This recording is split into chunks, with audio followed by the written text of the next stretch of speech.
आज हमने lecture number 25 पढ़ना है, चैप्टर नंबर 11 का। तो आज जो हमारा टॉपिक है वो है अल्ट्रासाउंड। अल्ट्रासाउंड को पढ़ने से पहले हम समझेंगे ऑडिबल फ्रीक्वेंसी रेंज क्या है। ऑडिबल उसको कहते हैं ऐसी आवाज़ को जिसको सुना जा सकता है। ऑडिबल फ्रीक्वेंसी रेंज यानी कि ऐसी आवाज़ की रेंज जिसको हम सुन सकते हैं, उसकी फ्रीक्वेंसी की रेंज क्या है। इसकी डेफिनेशन है the range of frequency which a human ear can hear is called Audible frequency range.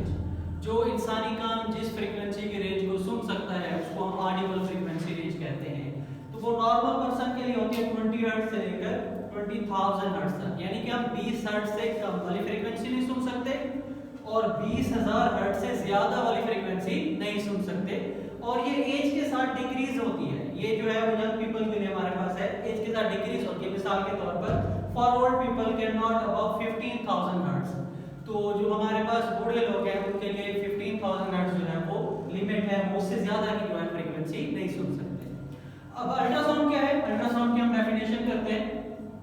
Sound frequencies higher than 20,000 hertz which are inaudible to human ear. तो ऐसी आवाजें जो 20,000 हर्ट्ज से ज्यादा होंगी, साधारण है, उनको इंसानी कान जो है नहीं सुन सकता। हमारे लिए वो नाकाबिले समाअत होंगी, हम उनको नहीं सुन सकते।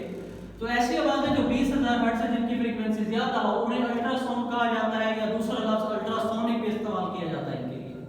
तो इनको हम अल्ट्रासाउंड कहते हैं। इनकी प्रॉपर्टीज हम देखते हैं। इनकी एनर्जी बहुत ज्यादा होती है, इनकी फ्रीक्वेंसी बहुत ज्यादा होती है और इनकी वेवलेंथ जो है वो बहुत स्मॉल होती है।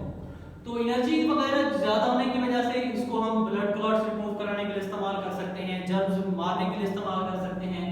और वेवलेंथ स्मॉल होने का मतलब ये है कि डिटेक्शन पर्पसेस के लिए, किसी चीज का पता लगाने के लिए बहुत अच्छे तरीके से इस्तेमाल की जा सकती है।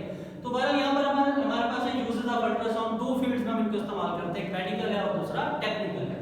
मेडिकल फील्ड में हम देखते हैं for diagnosis of different diseases.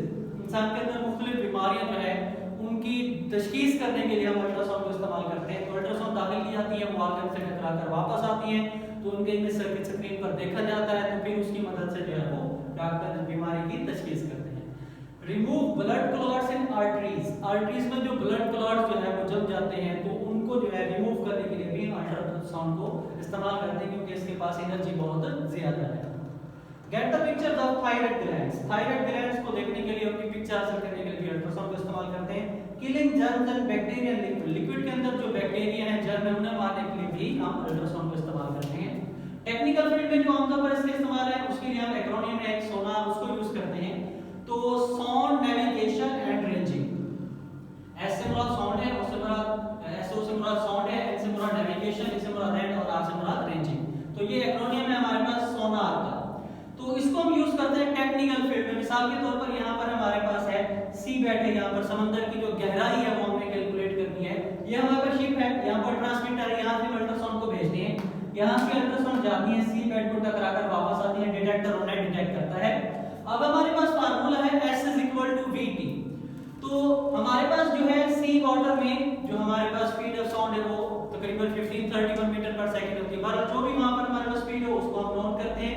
Time lapse को हम कैलकुलेट करते हैं कि इनको हमने कब छोड़ा और कब ये वापस आए। तो ये दो हमारे पास जब आ जाते हैं तो हमारे पास डिस्टेंस आ जाता है। ये उनका कवर करता डिस्टेंस होता है, यानी कि यहां से लेकर यहां तक उन्होंने जिसने डिस्टेंस कवर किया है तो इसको हम हाफ कर देते हैं, तो हमारे पास जो है वो समंदर की गहराई आ जाती है। डेप्थ ऑफ जो है हमारे पास सी बैठा है। To see the shape and size of object. तो सोनार की मदद से जो है मुख्तलिफ मशीनों की जो शेप एंड साइज है उसको भी हम देख सकते हैं।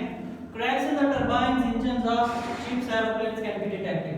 जो बड़ी हैवी मशीनरी हो गई बहुत ज्यादा चलने की वजह से, जैसे हमारे पास टरबाइन है, एरोप्लेन का इंजन है, शिप का इंजन है, तो उनके अंदर क्रैक्स अपीयर हो जाते हैं। ये क्रैक्स आमतौर पर नजर नहीं आते लेकिन ये बहुत खतरनाक हो सकते हैं, तो उनका पता चला जाता है हमें किसकी मदद से, सोनार की मदद से। तो ये हमारे पास सारे जो है वो यूजेस हो गए अल्ट्रासाउंड के। चैप्टर हमारा खत्म हो गया है। इंशाल्लाह अगले चैप्टर में जो है वो अगले लेक्चर में जो है वो रिव्यू